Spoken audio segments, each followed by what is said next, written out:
Commissioner Eggenberger, could you call the roll, please? Sure. Commissioner Cruz. Here.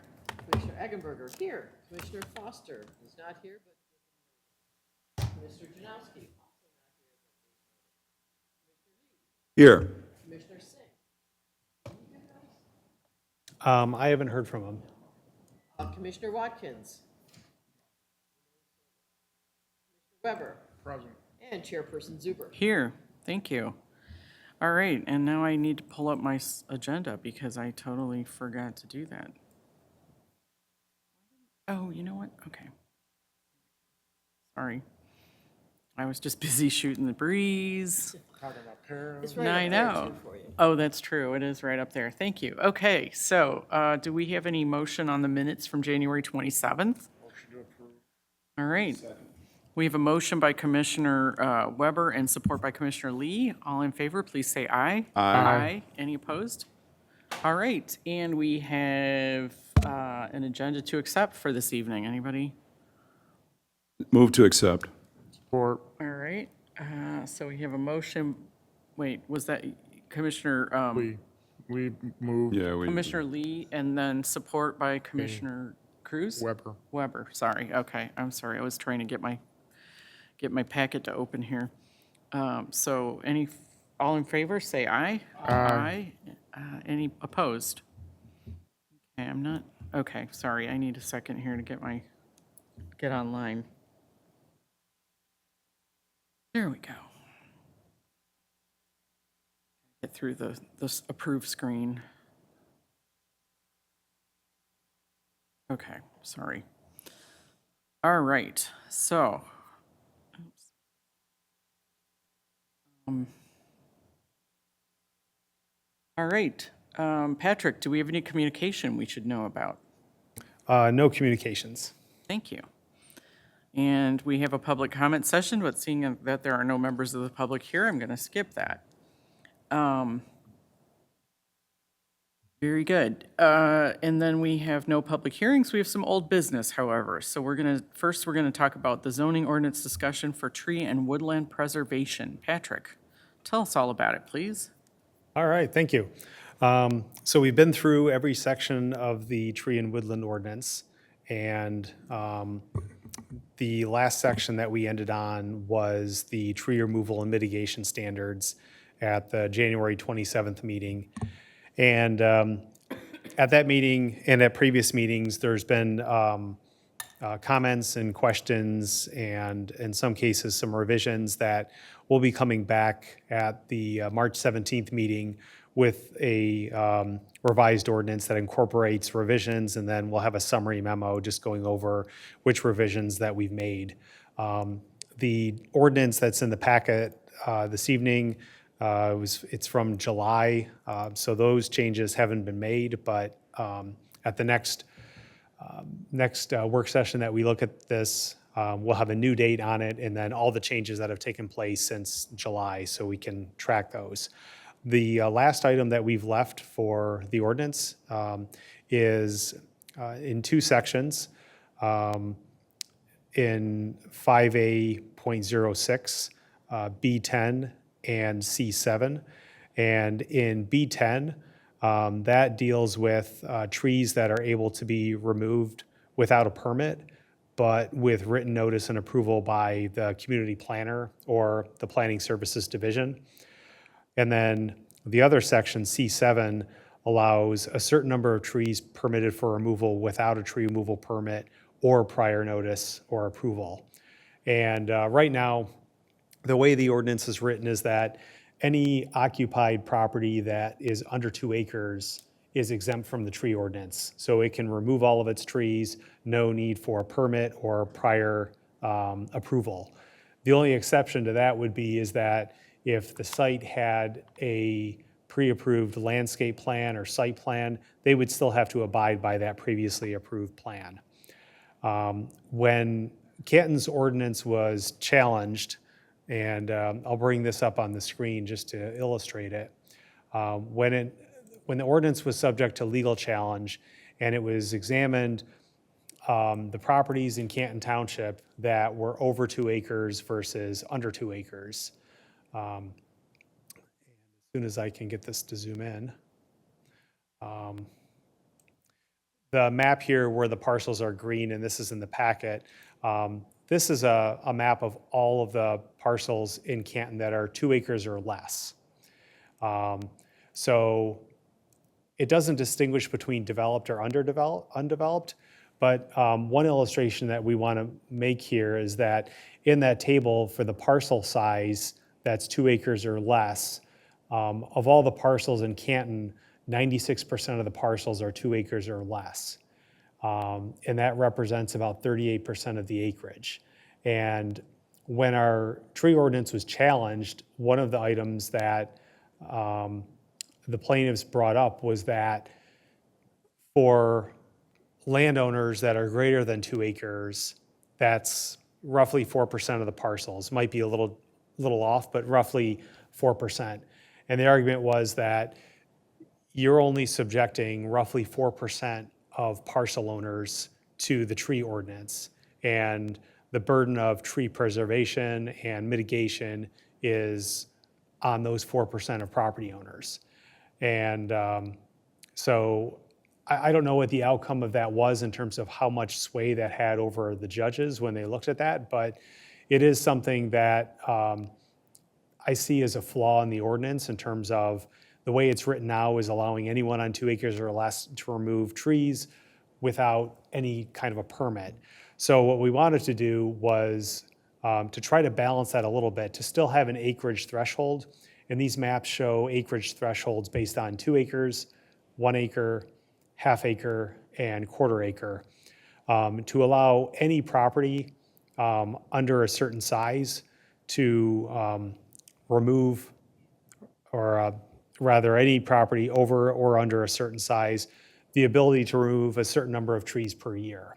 So that, let's say if the ordinance read the way it reads now with 2 acres, and we allow anyone under 2 acres to remove a certain number of trees, and properties over 2 acres to remove a certain number of trees, that would allow some relief to some of the property owners that have more than 2 acres to be able to remove a certain number of trees per year from their property without the requirement for a permit or for mitigation.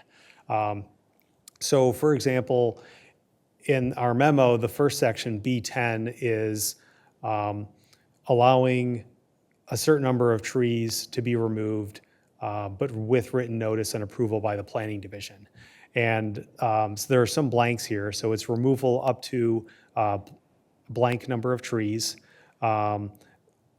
each year on a parcel, blank number of acres or greater in size. So the unknowns are how many trees are we going to allow each property to remove each year, and what the acreage threshold would be. The next section in C7 deals with smaller properties, and that is trees on parcels that are less than a certain size. So this would allow removal of up to blank number of trees each year on a parcel blank acres or less in size. So for example, if 2 acres is the threshold, and let's say 2 trees per year, then we fill this in to say 2 trees per year, 2 acres is the threshold. That would mean that if you're on a parcel less than 2 acres, you can remove 2 trees a year without any permits or approvals. And if you're on a parcel more than 2 acres, you can still remove 2 trees per year, but you would have to get prior approval from the planning division. The way that we do these types of approvals now is pretty informal. Sometimes if someone has, for example, a tree that's growing next to their house and they're on a property that's more than 2 acres, they are subject to the ordinance.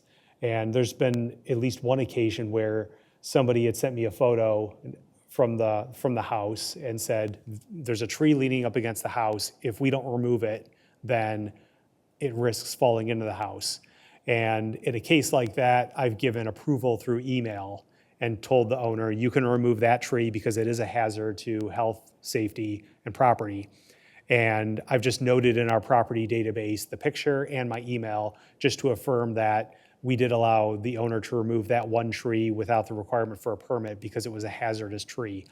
That informal way is a good way to work through removal of trees on certain lot sizes, especially when a permit, they don't have times of the essence, so they might not have time to get a permit. The expense and the logistics and inputting of a permit, it sometimes doesn't really work well when all they want to do is remove a couple of trees, especially if it's something that's near the house. So we wanted to have some kind of an acreage threshold in the ordinance that allows us to approve some, and in some cases allows owners to remove them up to a certain number without any approval by the township.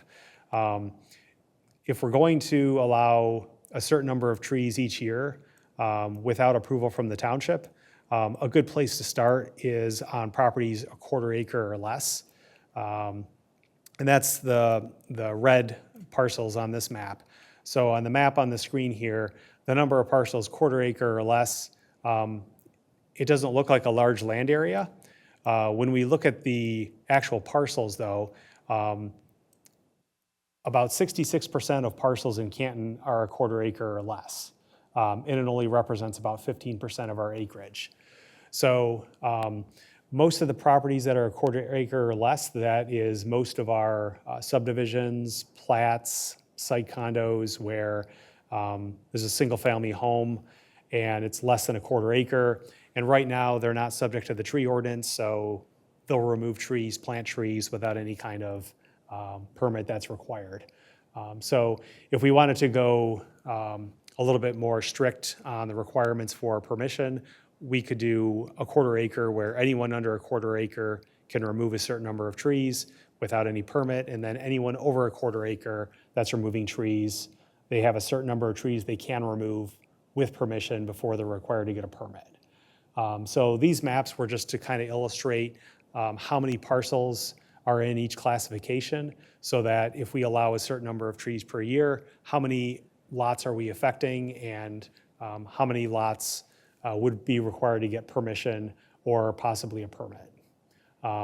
So those are the last two parts of the ordinance that we're looking at. It's probably the most difficult part because it requires us to do some land area analysis, which we have some tools that we didn't have when we originally wrote the ordinance back in the day that had that 2 acre threshold.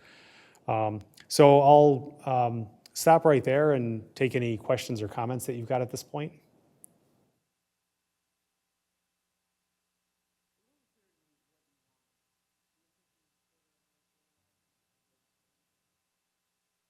I think it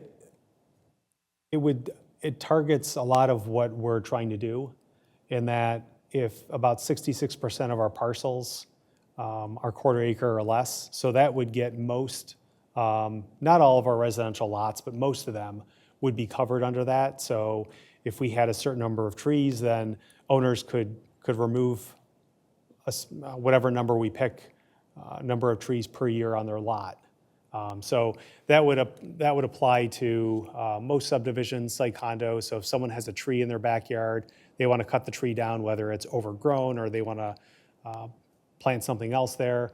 I wouldn't want to go much lower than a quarter acre because in most cases it's just someone's backyard where they're going to maintain it. And in many cases they're going to plant new trees.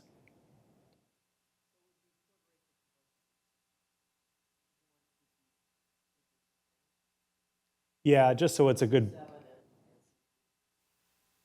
Yep, just to have a good threshold so that if someone's just over it and they still want to remove the same number of trees, if someone is just under a quarter acre and their neighbor's just over a quarter acre, and they say, well, my neighbor removed 2 trees and they didn't have to get a permit, and I want to remove 2 trees, but my land area is greater, having that threshold the same and the number of trees the same, we can say to that neighbor, yes, your acreage is higher, but you can remove 2 trees, but because your acreage is higher, you just need permission first. Whether give us pictures or, probably something informal like an email. We might come up with a form, like maybe a 1-page form or something, just, address, send us a picture of the tree, they can email it. That's probably an easy way to administer it.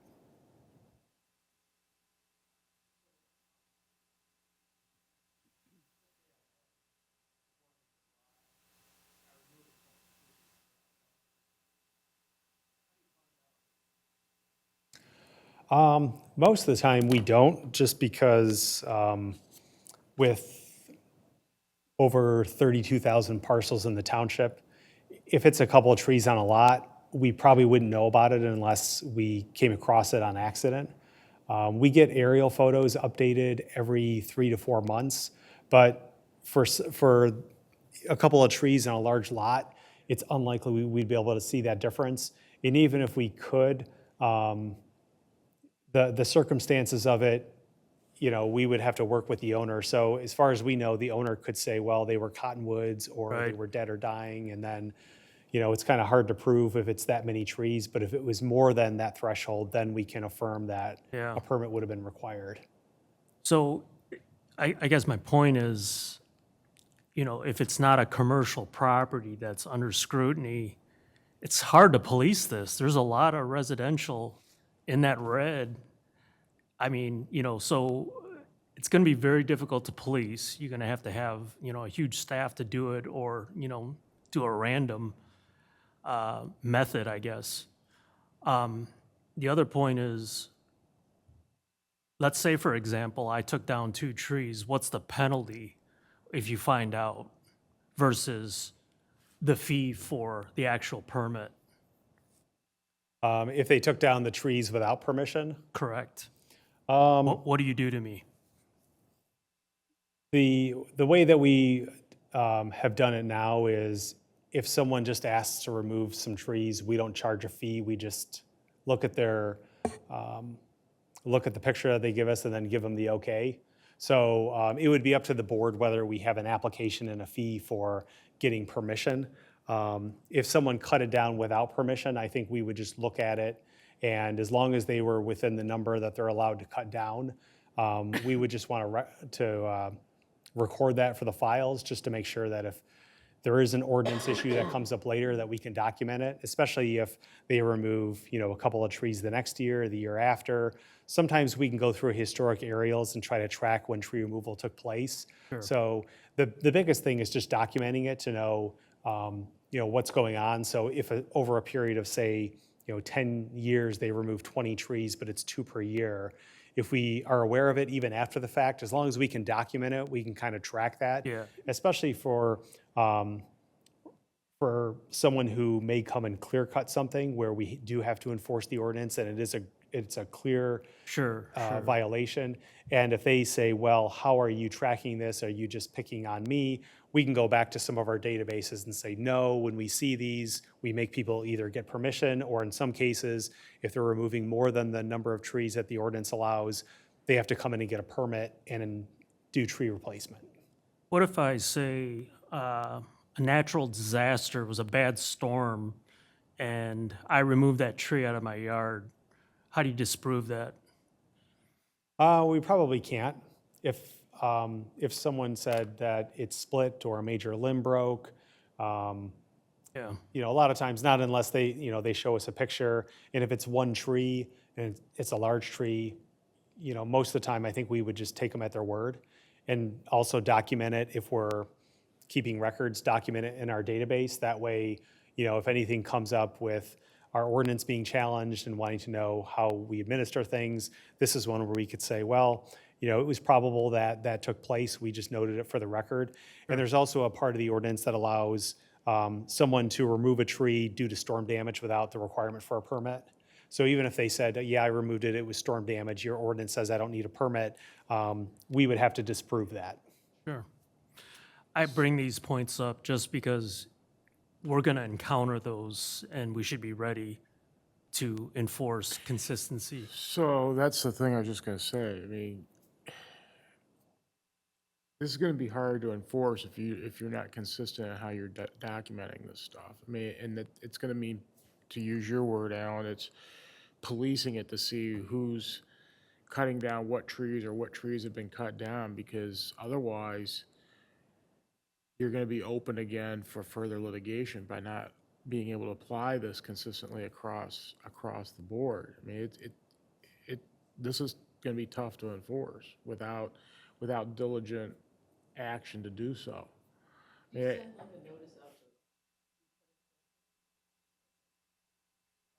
No, we could though, we know most of the major ones, and we could send them a notification just to put them on notice and let them know that, in most cases where they're going to a lot to remove, a couple of problem trees or something like that, just letting us know, oftentimes we can just verify that it's an exemption. So even now with properties that are over 2 acres and subject to the ordinance, it's hard to police it now just because that would require us to monitor it. It's only 4% of our parcels, but it's a huge part of our land area. So we would always have to be looking as new aerials come up, and we really don't, not unless we see something obvious on. Well, that's the risk you run, though, Patrick, is you mentioned that part of the lawsuit was that you had, I'll say developers, for lack of a better word, saying that we were enforcing this against a very small percentage of the land in the township. And the only place you're really gonna notice it is when a development gets done, they clear cut the property or, whatever, something like that, egregious like that.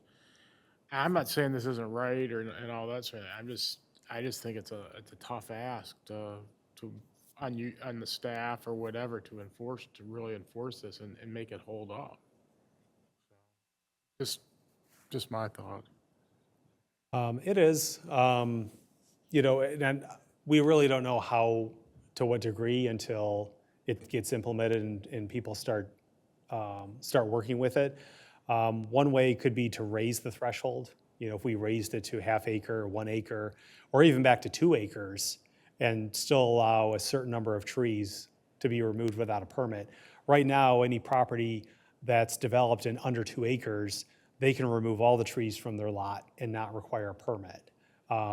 If we had the same acreage threshold, we could have a similar type of rule and just cap the number of trees per year. There would still be some monitoring, but they wouldn't have to get permission. It would be more the burden on the township to notice if there's anything.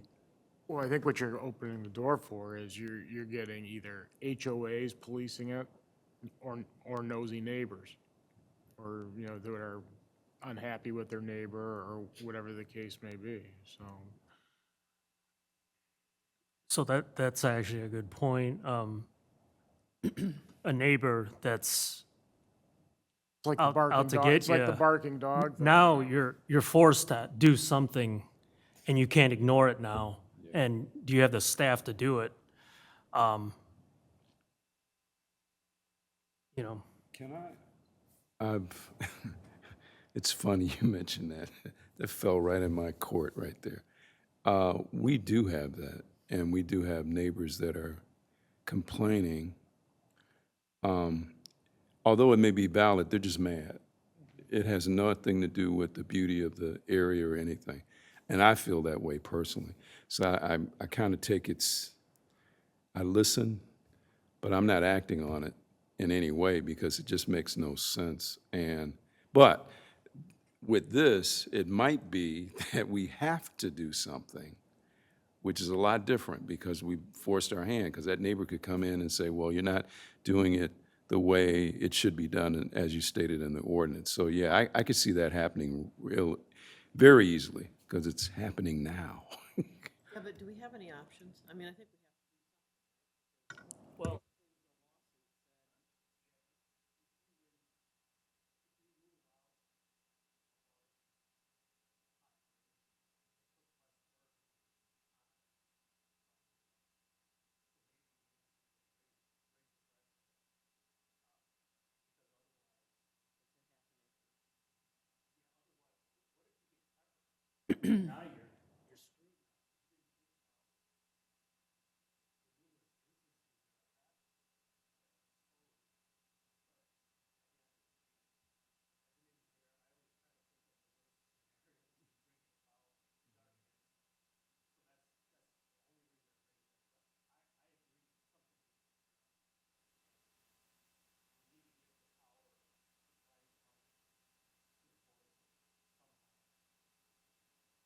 It's just a question of how you do it fairly. The board's decision, though,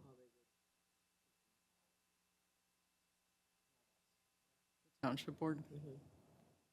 Yeah, I think part of it might be the permission from the planning division, whether that's a permit. Right now, it just says written notice and approval. So that allows us to be a little bit less formal. It could be an email, it could be just something in writing to let them know. It probably wouldn't be a formal letter just because it's easier just to send an email and communicate through email, especially if it's not even the owner, but the tree contractor. Yeah, and it's not really to generate a fee, and we're hoping it doesn't take too much time. It's just, just record keeping. I feel like if Patrick's okay with quarter acre, So a quarter acre is a lot of like small Pulte properties, right? I mean, Well, I all was those, just, I was just looking at the net map where I live is a quarter, it falls under Yeah. that quarter acre. are you under an association? Yes. Most subdivisions have their own association, and you can't I got fined for taking down a tree. Yeah, ours isn't that formal, And- but The board members had to come by, and I have a ton of trees, and they said, oh, this is a little different, so, we're gonna let you slide. But they're against taking down trees, so that polices almost itself. So if you raise it, let's say, to a half acre, well, that's, that may be a different category, it's something to consider, where it doesn't put a double burden on, your department and the association. It rules it out, basically, so every little call you get, well, that's under the association, that's your answer, But that's one scenario. Yeah, and for a half acre, it jumps from 66% of parcels at quarter to 90%. So if we did half acre, we know that 90% of the parcels, we're not even going to be regulating as long as it's a certain number of trees per year. So let's say it was, 4 trees per year, and someone calls and says, my neighbor's removing trees in their backyard, and we look at the aerial photo and they have 2 trees in their yard, they're under a quarter acre or half acre, we can say, well, as long as they're under a half acre, they don't need to get a permit.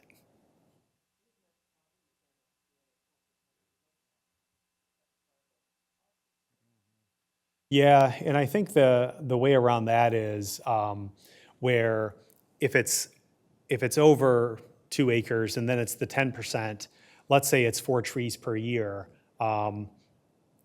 that segment of the parcels where it's over a half acre, that 10%, if we allow them to remove the same 4 trees per parcel per year, the only difference is they have to notify us first.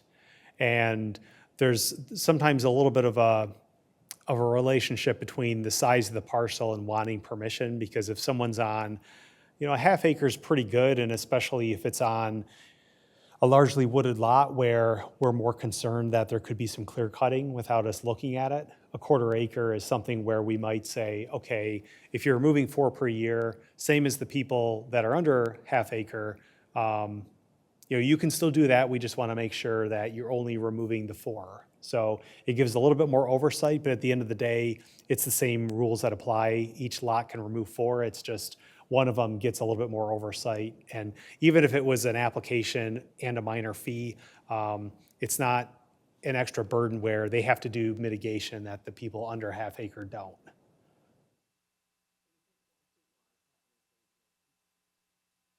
Well, I'm not an attorney, so, this could always be Look at me. challenged, but if. I'm not gonna make that determination. Yeah, but if someone comes in and says, well, you're burdening the 10%, what we'd be saying is, well, your 10%, you can still remove the same number of trees per parcel as the people under.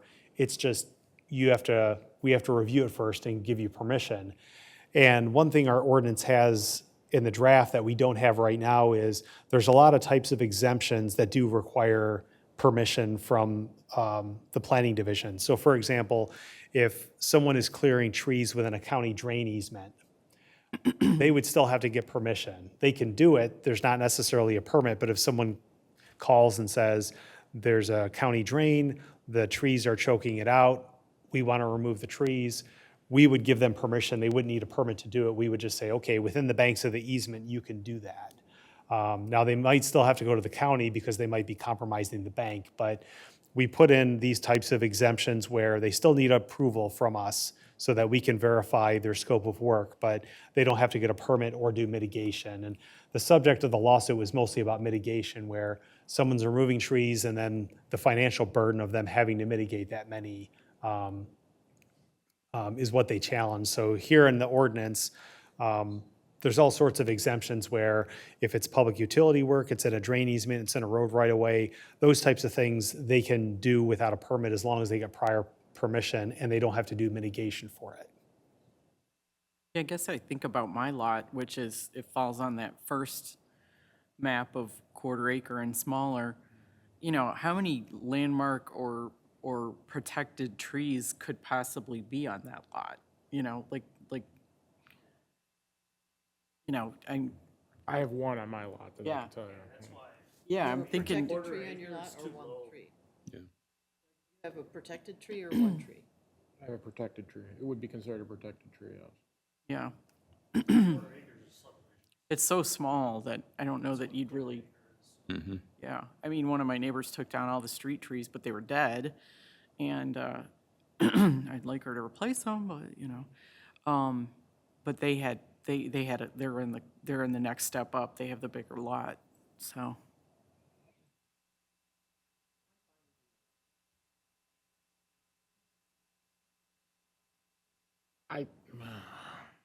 It's tough. I mean,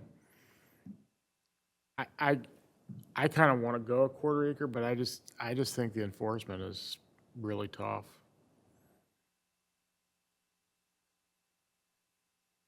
I'm trying to think of a practical, the practicality of it, that's all.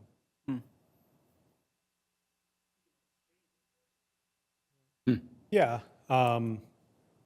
After we've been working with it for, 1 or 2 seasons, we might get a sense of how many calls are we getting. And I don't think we'll get many calls. I think a lot of people will naturally think that, if there's an older tree in their backyard, they want to remove it and make room for something else, that they'll go ahead and do it without permission. And if they otherwise got permission, it would have been okay. And most people are going to keep up their yard. If they remove the tree, usually they'll want to put something else in there. Another thing that we'll want to look at, let's say, for example, we pencil in a half acre. Generally, how many trees per year would we want to allow a property owner to remove without a permit? And I've seen communities go 5 per year, 10 per year. Some do none. It's just a matter of how many. And it was just the way that we wrote the ordinance and structured it was to allow a certain number of trees per year, period, based on an acreage threshold. Not necessarily, number of trees per acre, because that would get even more complex. And it's also something that we can think about. I'm planning to have some revisions back here on March 17th. And if we have, more planning commissioners, we could have a deeper discussion on that. But there is a lot to think about, both from the acreage standpoint and the number of trees. The, excuse me, the key part was that if you looked at, tell me if this is straight, I think you're headed that way. If you had not made them put back at a greater cost, all the trees that they took down, maybe the lawsuit wouldn't have come? Or what are you thinking? Because I knew it was all about money, really. Yeah. Well, in the draft ordinance, we put in a certain number of things that that are going to help us defend that in the future. One of them is that because we have more exemptions, there's a lot of different things that were brought up during the case in terms of the owners alleged that they were cleaning out a drain. And so in our ordinance, the draft ordinance, it says you can clean out within a drain, but you have to keep it within the banks of the drain or within the drain easement, and you have to get permission first. So if it was just about the drain, then you still have to get permission to clean the drain. If it was just about someone wanting to clear cut it and they allege that the tree ordinance is a taking. In our mitigation section, at least I think it's in the mitigation section,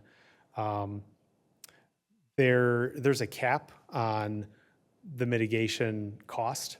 So I think it was maybe, it might have been 50% of the land value, but there is a cap on that. So one of the things that was alleged during the lawsuit was that the cost of the mitigation, either exceeded the cost of the property or it was so great that, it was near the cost of the property. And our mitigation here would be capped at a certain percentage of the land value. So regardless of how much was done, if they clear cut the property, there's certain exemptions if they're actually cleaning out the ditch, but if they're going above and beyond and just clear cutting it, we can enforce the ordinance based on no permit, cutting trees without a permit, no mitigation. And then if they calculate the replacement trees and it comes up with a certain cost, that can be capped.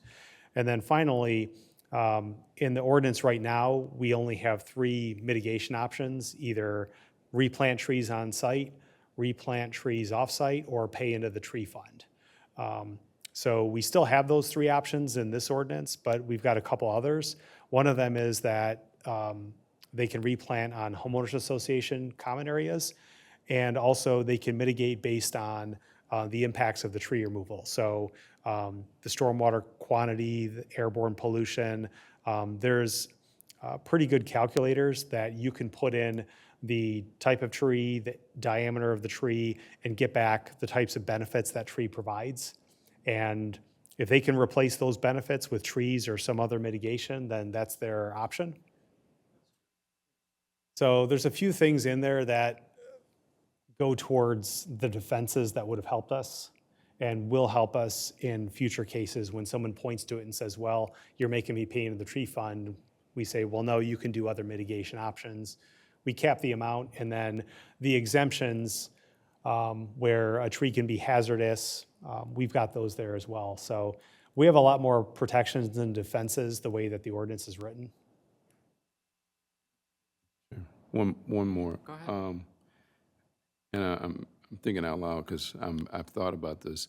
If you have something that the tree is not an advantage for your ponds, you know what I mean? And your idea is that you're going to make this pond cleaner. Is that a factor that you could put in there?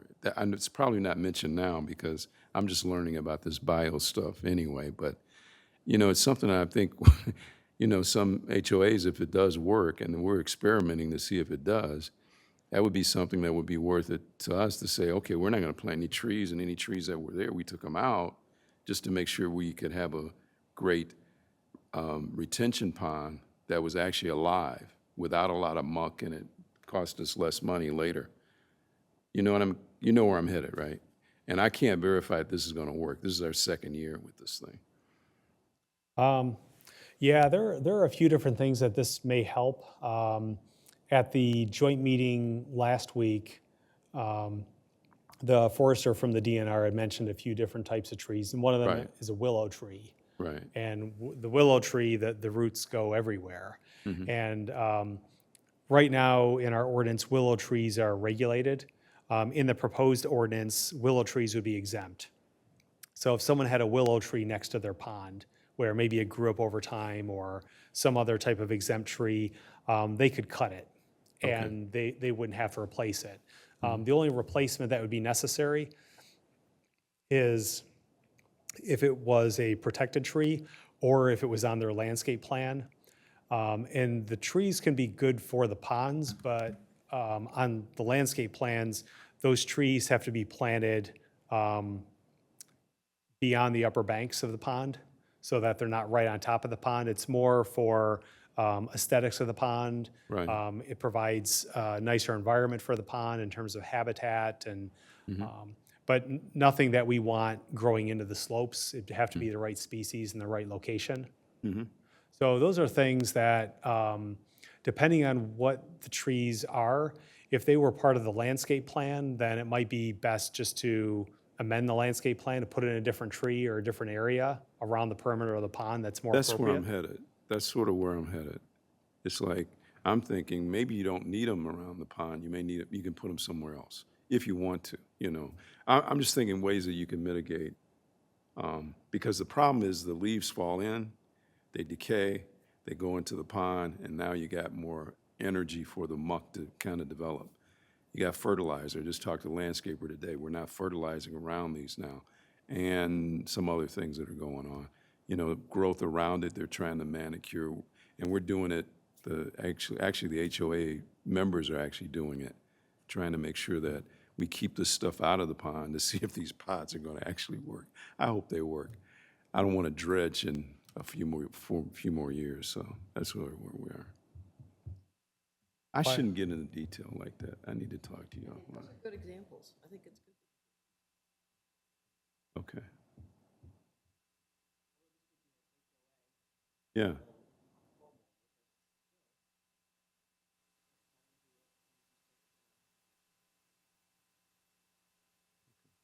Thank you. I'm sorry. No, go ahead. I was going to ask, what do we want to do? Yeah, I think if we're really thinking about doing a quarter acre,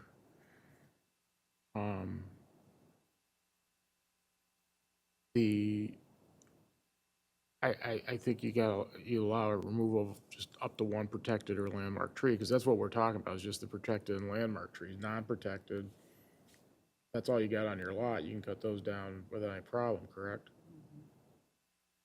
Yeah. So that's the other part about enforcement, Patrick. You say, okay, you get new aerials every 3 or 4 months. How do you know if someone cut down a protected tree? Usually we don't.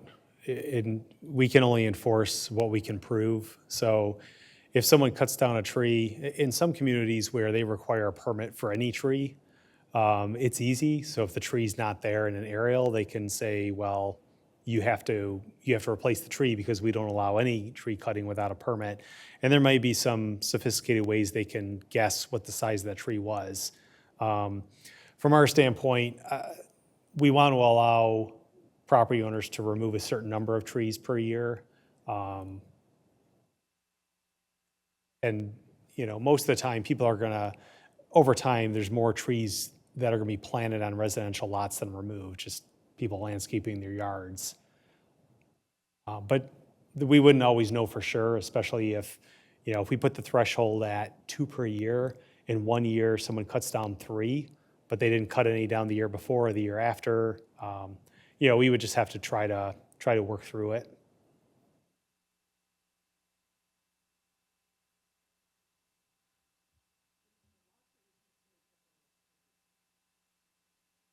Yeah, they had clear cut some large land areas. Where was it at? They were they were west of Sheldon, east of Belleville Road, south of Michigan Avenue. North of Van Born. Yes. Yep. Well, North of Van Born, I said. Yeah. how about if we just suggest you do the quarter acre?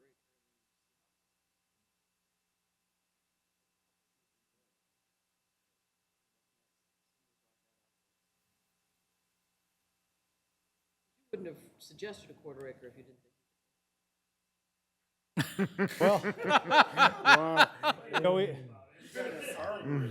On staff, right? That would be his job, right? we would have to see how the first couple of years go.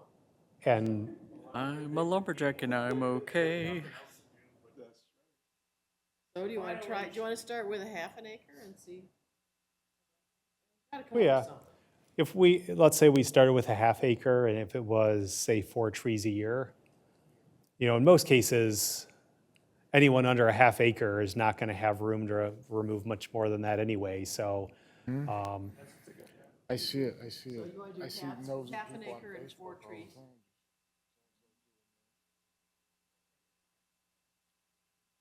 I'd be okay with that if you did a half acre and made it 4 trees. 4 trees, I half would like to acre. just say, I thought that He was. he did a great job.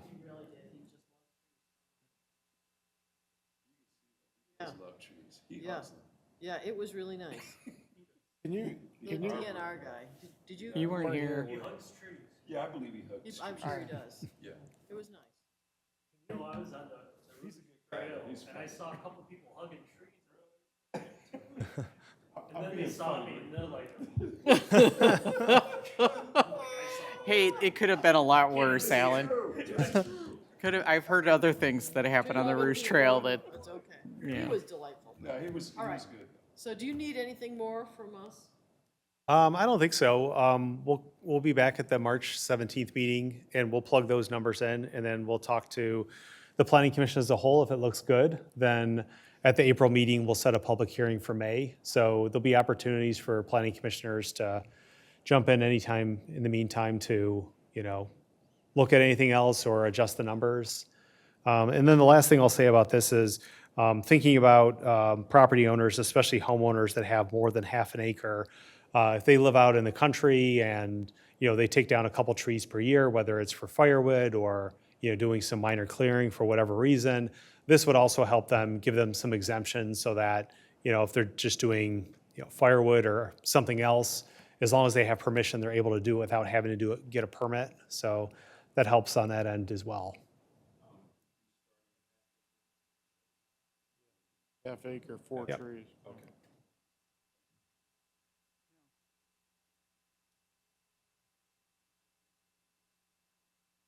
All right, we'll plug that into the next draft. excellent. All right, let's move right on to signs. Patrick, give us a sign. All right, well, we are near the end of our ordinance review on signs. Same with trees, is that we'll be back at the March 17th meeting with a new draft sign ordinance. I think this one was dated for October. So since the October meeting, we've made a number of changes that we're going to incorporate in the next draft. But we didn't want to give a new draft every month because we would just kind of get bogged down. So when we come back, we'll incorporate all the comments and changes that we made at previous meetings and then summarize that in a memo. Currently with the sign ordinance draft, we're down to the last few sections. Section 6A10 deals with master sign plans, and it retains many of the existing provisions for multi-tenant centers. So this deals with those large multi-tenant signs that we mostly see along Ford Road, but in some other areas of the township, as well as smaller multi-tenant signs. The standards for those are not proposed to change, so there's really no differences there. For 6A11, they are provisions for non-conforming signs. There aren't too many differences there either. For 6A12, it's the sign permit process. It pretty much describes the existing process that we have now. In 6A13, it's violations and enforcement. It includes some of the same standards that we have right now, including provisions for removal and emergency removal where the township can remove a sign if it's a hazard. And then finally, there are some areas outside of Article 6A in the ordinance that regulate signs, and these sections are noted in our ordinance draft.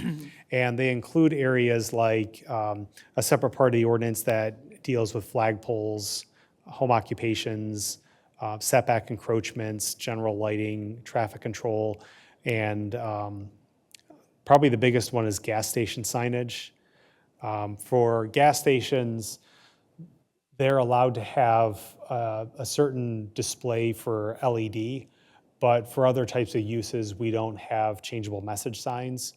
So we wanted to still allow something for gas stations. So rather than put in the changeable message component in the sign ordinance itself, we prefer to have that under the use regulations in Article 6, where if there's a gas station that wants to do a display for the fuel prices, then it's not necessarily in the sign part of the ordinance, it's going to be in the use part of the ordinance. So we want to minimize how we regulate uses and signs, but the gas stations is one that we think warrants it because with how people respond to gas prices, a lot of times if someone's on the road, they'll make an instantaneous decision to turn somewhere based on the fuel price that's displayed. So from a safety standpoint, we feel that having that type of display on a sign helps with traffic control, but not really for any other uses because there's no other type of product that's sold where someone will make an instantaneous decision to pull off the road. But with gas prices and how fluctuating they can be, drivers will behave that way. Our chicken fast food restaurants notwithstanding. But you did have a big sign for that one. Yes, that was, because it was in the right of way, that could be argued as a traffic control sign, so, but it did its purpose. It didn't back up Ford Road or Sheldon as far as I know. Right, Sheldon was backed up. Well, they closed Sheldon the first. Was that because of the coals? People jumping People were across? stacking in coals and cutting across. Oh, yeah, that's not good. They just did that on their own. They didn't, the security director or the cops. all the way back.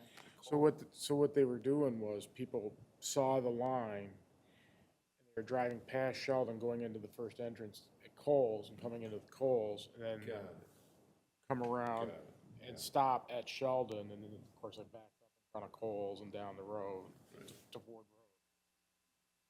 That was just the first night I saw that, so. I avoided it. Do you need anything from us about this sign? Not unless we had any questions or changes. I just got one. You saying changing signs for gas prices. Is that along like Ford Road, you would have a changing sign? Is that what you're talking about? Because I'm thinking on the freeway you would see it, but would you expect that while you're driving Ford Road? Yeah? Yeah, anywhere where there is a gas station, where it would just be the display of the gas price on the sign. Okay. And a lot of our gas stations have those now. I where know. That's they're- why I was thinking, what's, They're electronic. I mean, they're not, when you say changing, they're not changing like every minute. Yeah. Yeah, just so they can do it remotely. so Yeah, they don't that's go what out I'm and- thinking. Just so they don't have to go out and be old school and. right, that's flip what the I hope you're numbers, yeah, talking about. Yeah, that's the same thing I was thinking, but that doesn't change as often. I mean, it changes daily probably, you know? Yeah. True. But I think the size of it's important so that people Right. I understand that. have time Okay. to get in a different lane or something. I was just thinking it was a motion sign. You can't really, that's probably changed once a day, maybe No, twice a day. No, I don't think. Whenever you get a fill up, you probably change it, when they fill up the tank, right? Usually, because it's based on what they're paying for the fuel. Oh, yeah, sure. Okay, thank you. I was just, Yeah, and we can look at that as well, and try to be a little bit more specific in terms of if we can get so far as the content that's displayed. Because really, that's what we want to get at is the fuel price and not advertising anything else because, you know, if there's a sale on beverages or, you know, anything else that they sell. Nancy, did you notice that one of your favorite signs is gone? Restaurant on At Canton. that corner? At Canton Center in Hanford, that restaurant changed. Really? I Oh, know, did it? Alan's the one that brought that up. That's why I knew about it. The restaurant, the Indian restaurant at Canton, wasn't it? Well, the restaurant changed to that sign, because who was it who didn't like that sign? I mean, Well, Alan brought it up and I hadn't even realized Thought it it was before, but I obnoxious. live near that corner, yeah. Because we were talking about fluorescent signs. yeah, because the way it changed, and so it Yeah. was kind of odd colors. So is it still an Indian restaurant? Yes, it's another, I think it's another Indian restaurant, but it's changed hands. Sign. Two Indian restaurants? Well, the one in the back is Afghan. Afghanistan food, yeah. It's what? Afghan. Oh, No, I did too. so did I. So did I until I realized, I read about the one at the, I've never been to either one, but. Tried to go to one. We couldn't get service. Yeah, we tried to go to the one in front and we That's sat why there they- for a little That's why while. they and changed hands, I guess. Turned out, this was a while ago. We just ended up leaving because nobody came. Yeah, we sat down. We were the only people there. Has said that about that. We were the only people there and nobody came out. So we were like, all right, let's go somewhere where we get served. that explains it, doesn't it? I don't like.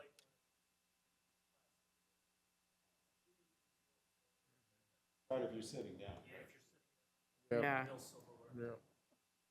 So one quick, going back to Cane's real quick, I just remembered. So my wife ordered via their telephone app, and I went over to pick it up. I don't know if anyone knew this. If you were going over there to pick up food, they made you park over in Lowe's parking lot and walk over. You have to wait in line to get to the front to tell them that's what you were doing? No, I pulled in, because the security guy told me, "Where are you gonna pick up, or you drive through or what?" And I told them, they said, "You gotta go park at Lowe's." Yeah. That's what it is. And I wondered, I'm assuming they had permission from Lowe's to do that, but I hope so. I don't know. I know a lot of people are doing that because they're walking from Lowe's. Yeah, and the day it was a crappy weather day too. I mean, it was snowing that day, so the roads were, People didn't care. Gotta have your chicken. Getting, I guess. So I said, my wife told me she ordered that, and I said, really? There's still a line. I know. I'm wondering, I mean, it's not, Time of the day, it's weird. are they always open till 2 o'clock in the morning? I think so. Are they like the new Taco Bell, like the bar crowd goes to Raising Cane's now instead of Taco Bell after? And you're the dumb. Yeah, if it's 2 a.m., I think they're going to catch that late night Not crowd. that I did this, but I know after I I'm not up. went to the bar, I used to go to Taco Bell at Yeah. 1 o'clock in the morning, but, Yeah, or White Castle. not that I ever did, Yeah, that yeah, was or the other the other one, yeah. White Castle.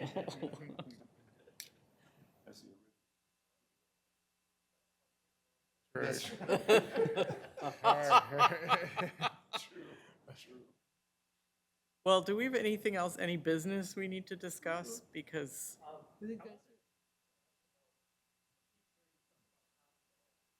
Oh, you missed the conversation. oh, we're not repeating that. Is against.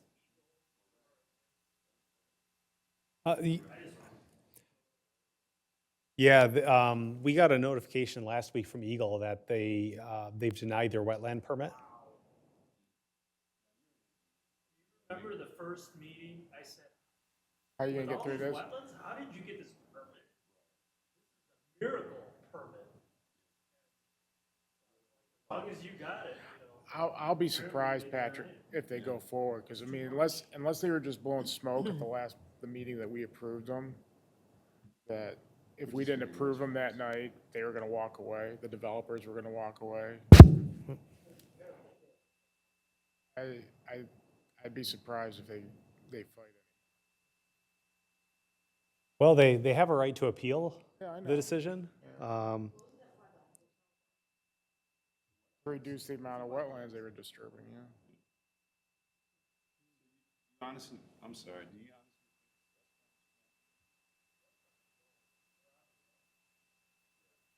Yeah, I think the fast food restaurants, they would probably proceed. And when we looked at the plans on January 27th, they had that cul-de-sac when they broke it down into 2 phases. So that was helpful for the stacking where traffic could stack up around that cul-de-sac and get a few more cars. But if they don't have that second phase, then they would be amending their application accordingly. They'd have to come back?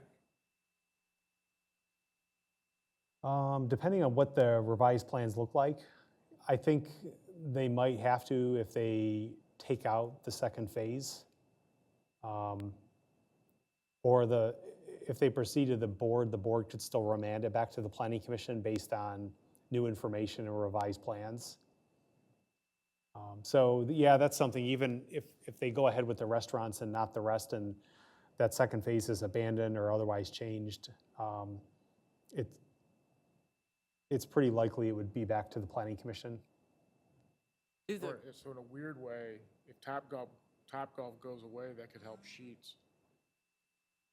One of the gripes from the crowd about Sheets, even though I don't agree with it, is traffic. Topgolf's not coming, traffic's not gonna be as big of an issue. Restaurants will be the traffic. Well, To me. I mean, it certainly will be more with yeah, I more mean, stuff. but I don't necessarily think people, I don't know. What I know, people come from all over to go to Topgolf. They go there and spend some time. Right, exactly. They're going in to get entertained. So you're talking for a about, while. from the in and out traffic, Yeah. yeah.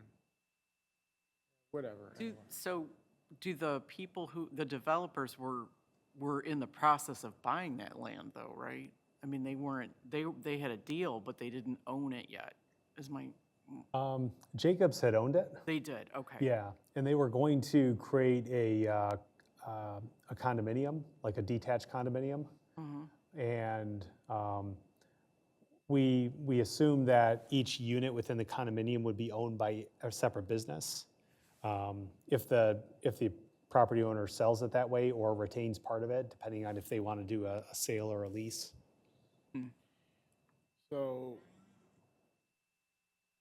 say Topgolf doesn't go forward, that piece of the property will be very difficult to develop with anything going forward. Exactly.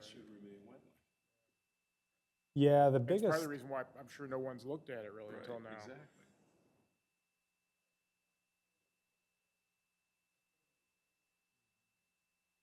The biggest issue with the property was just north of where Chick-fil-A and Portillo's is, that heavily wooded area.